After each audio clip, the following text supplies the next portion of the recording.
Welcome to mybookbuddies.org. Today we're going to read Blueberries for Sal by Robert McCloskey.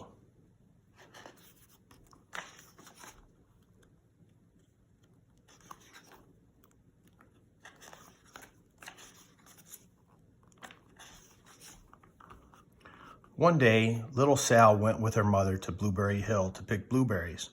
Little Sal brought along her small tin pail, and her mother brought her large tin pail to put berries in. "We will take our berries home and can them," said her mother. "Then we will have food for the winter."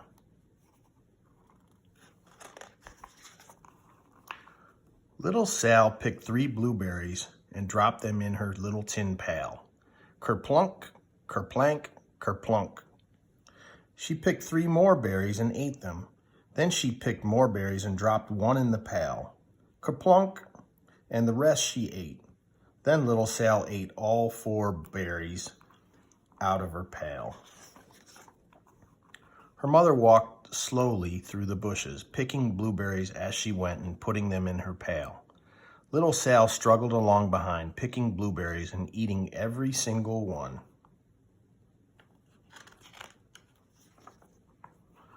Little Sal hurried ahead and dropped a blueberry in her mother's pail. It didn't sound kaplink because the bottom of the pail was already covered with berries. She reached down inside to get her berry back. Though she really didn't mean to, she pulled out a large handful because there were so many blueberries right up close to the one she had put in. Her mother stopped picking and said, "Now, Sal, you run along and pick your own berries. Mother wants to take berries home and can them for next winter."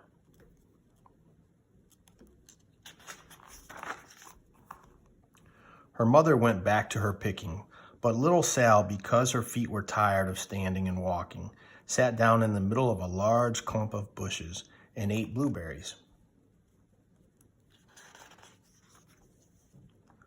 On the other side of Blueberry Hill, Little Bear came with his mother to eat blueberries. "Little Bear," she said, "eat lots of berries and grow big and fat. We must store up food for the long, cold winter." Little Bear followed behind his mother as she walked, slowly through the bushes eating berries. Little Bear stopped now and then to eat berries. Then he had to hustle along to catch up. Because his feet were tired of hustling, he picked out a large clump of bushes and sat down right in the middle and ate blueberries.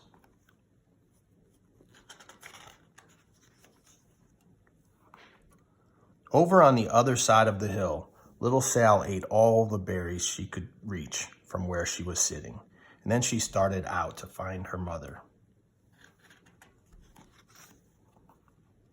She heard a noise from around a rock and thought, "That is my mother walking along."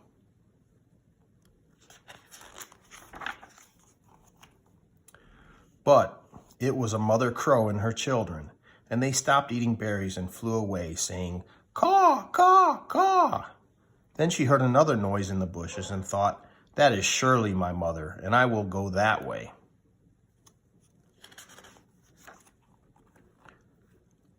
But it was Little Bear's mother instead.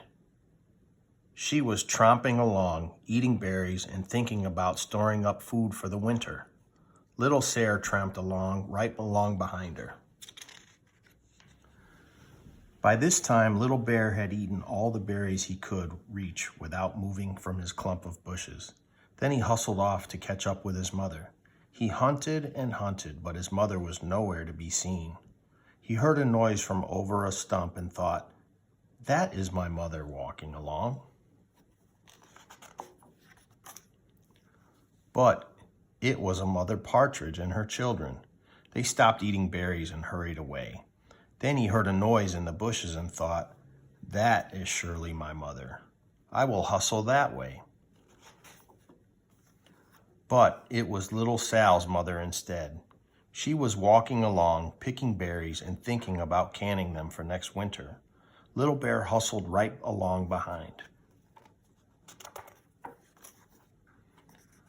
Little Bear and Little Sal's mother and Little Sal and Little Bear's mother were all mixed up with each other among the blueberries on Blueberry Hill. Little Bear's mother heard Sal walking along behind and thought it was Little Bear, and she said, "Little Bear, munch, munch, eat all you gulp can possibly hold, swallow." Little Sal said nothing. She picked 3 berries and dropped them, kaplink, kaplank, kaplunk, in her small tin pail. Little Bear's mother turned around to see what on earth could make such a noise, like kerplunk. "Grumph," she cried, choking on a mouthful of berries. "This is not my child. Where is Little Bear?" She took one good look and backed away. She was old enough to be shy of people, even a very small person like Little Sal. Then she turned around and walked off very fast to hunt for Little Bear.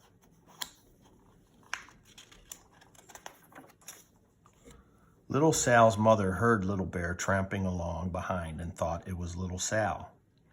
She kept right on picking and thinking about canning blueberries for next winter. Little Bear padded up and peeked into her pail. Of course, he wanted to taste a few of what was inside, but then there were so many and they were so close together that he tasted a tremendous mouthful by mistake. "Now, Sal," said Little Sal's mother without turning around, "you run along and pick your own berries. Mother wants to can these for next winter." Little Bear tasted another tremendous mouthful and almost spilled the entire pail of blueberries. Little Sal's mother turned around and gasped, "My goodness, you are not Little Sal. Where, oh where is my child?" Little Bear just sat munching and swallowing and licking his lips. Little Sal's mother slowly backed away. She was old enough to be shy of bears, even very small bears like Little Bear. Then she turned and walked away quickly to look for Little Sal. She hadn't gone very far before she heard kaplink, kaplank, kaplunk. She knew just what made that kind of a noise. Little Bear's mother had not hunted very long before she heard a hustling sound that stopped now and then to munch and swallow. She knew just what made that kind of a noise. Little Bear and his mother went home down one side of Blueberry Hill, eating blueberries all the way, and full of food stored up for next winter. And Little Sal and her mother went down the other side of Blueberry Hill, picking berries all the way, and drove home with food to can for next winter. A whole pail of blueberries and 3 more besides.